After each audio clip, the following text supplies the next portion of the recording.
So we're going to be using a peanut for the thoracic spine mobilization. Now this is going to be more for the actual spine itself. Quite a solid tool, so you can always use it, a foam roller to warm up your tolerance towards it.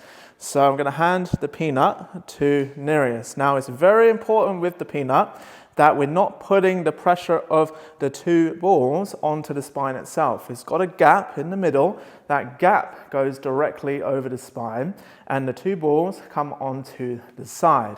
It's a very distinct feeling when you've got it in the wrong place.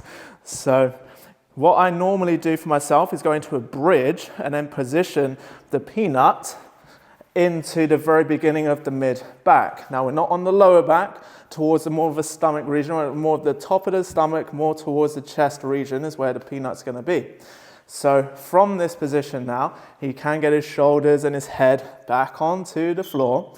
And from here, he's going to have his arms up to the ceiling. And we're just going to do a few different motions by getting the arms to go as far back as he can from here, trying to get down to the floor. And then he can come back up. He can do a little bit of external and internal rotation movements. So you can have your elbows down onto the floor on your side and then get the hands to go back, the hands to come forward. Typically, I would just stick to the motion that you're actually more restricted in. And then once you're done with your moving around, again, just a couple little movements is more than enough.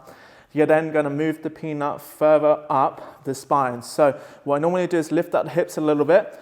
If you've got baggy t-shirts, you might want to hold onto the t-shirt as you're moving forward a little bit so that the t-shirt doesn't get caught underneath the peanut.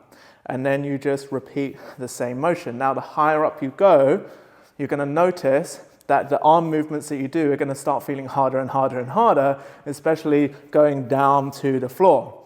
Now we're working on the mid-back. We're not trying to get the peanut towards the neck, okay? It's just working across the spine, okay?